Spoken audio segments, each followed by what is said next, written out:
63 million barrels of Iranian oil sit stuck on tankers in the ocean. Due to recent geopolitical shifts, they likely won't reach any refinery. The Persian Gulf's stability collapsed suddenly, triggering widespread regional tension. A few months back, a Washington-Tehran memorandum of understanding offered hope for stability. Now, that diplomatic progress has stalled, leaving the region in a state of renewed uncertainty. Investors assumed the Strait of Hormuz would stay a safe route for global energy supplies, maintaining stability for the world's vital oil transit. Today, July 8, 2006, diplomacy has ended. Instead, the sound of jet engines roar and air raid sirens wail across the region, signaling a sudden shift toward active conflict. President Trump has declared the ceasefire agreement with Iran effectively concluded, stating he no longer wishes to engage in diplomatic dealings with Tehran. This escalation, following attacks on vessels in the Strait of Hormuz, has revived fears of a wider Middle East conflict. This isn't just a small dispute over shipping lanes anymore. The ceasefire has failed. High-intensity combat is returning to the world's most vital waterway, following the United States strikes on 80 Iranian sites. A wider regional war would devastate the global economy and disrupt critical maritime trade routes. The strikes destroyed over 60 small boats. The United States claims these vessels are directly linked to the Islamic Revolutionary Guard Corps. Oil prices jumped over 5% after the United States revoked its waiver on Iranian oil sanctions following the strikes. Brent crude jumped 6% to $78 a barrel. A barrel.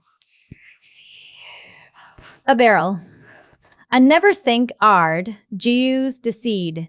World Health Organization wins, according to political analysts. The United States gains a temporary tactical advantage by degrading Iran's maritime strike capabilities and disrupting their revenue streams. World Health Organization loses. Security experts say the global shipping industry loses most, as the uncertainty in the Strait of Hormuz threatens both crew safety and the stability of energy supplies. What's next? Analysts see two paths within 60 days. A sustained period of maritime skirmishes that keeps oil prices above 85. Closing the Strait of Hormuz would likely trigger a global energy recession. Ending the 60-day sanction exemption dries up global crude market liquidity. Without this legal buffer, Iranian oil shipments to international buyers will stop immediately, cutting off supply to the global market. New regulations force Asian refineries to hunt for new supplies. Losing this specific volume creates a supply shock that quick shipments from other regions simply cannot fix in time. Striking over 80 specific targets shows a clear plan to break the infrastructure used for asymmetric maritime warfare. By hitting command centers and launch sites, the United States is neutralizing drone-led vessel interceptions and dismantling the operational capacity of these maritime threats. Tehran's lack of a clear successor to the supreme leader makes the region unpredictable. Without a central authority to enforce a ceasefire, rogue actors can retaliate, raising the risk of sudden, uncoordinated violence. Brent and Weti futures are swinging wildly because traders are pricing in a massive risk premium. This extra cost covers the real threat of a long-term shutdown in the world's main energy supply routes. The United States revoked its waiver on Iranian oil sanctions, leaving tens of millions of barrels of Iranian oil at sea in limbo. Focusing on the Strait of Hormuz shows that conflict has shifted from land borders to the sea. Controlling these waters is now the main way to maintain regional security. This shift changes how we view maritime defense. A total blockade is the biggest risk to global energy stability. This event would spike prices and force trade routes to abandon their historical patterns, disrupting how we move oil and gas. The United States' kinetic response happens so fast that diplomacy is likely dead for now. Instead of de-escalating, the military is now focused on actively containing Iranian maritime influence in the region.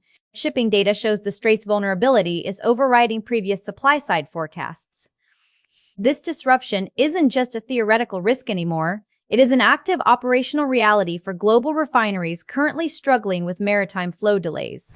Destroying missile batteries and command nodes shows a direct attempt to strip iron of its precision strike capability. This tactic tries to protect commercial shipping, but the psychological damage from these recent attacks is still very much felt across the region. Recent attacks on commercial vessels in the Strait of Hormuz have shattered the fragile ceasefire, leaving hundreds of ships and thousands of seafarers at risk. Energy market prices are climbing because traders fear a long-term structural deficit.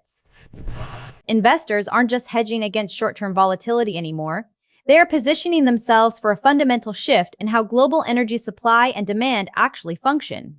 Without a direct diplomatic channel in Tehran, further escalation could happen without warning.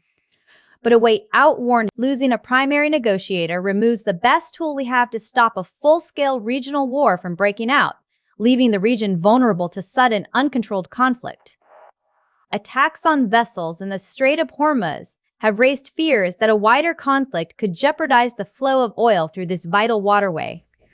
6,000 seafarers are stuck in this conflict zone right now. How much risk can the global economy actually handle? Tell me what you think in the comments. Subscribe and turn on notifications. We are tracking those 63 million barrels of oil closely and will report any movement in our next update as the situation develops.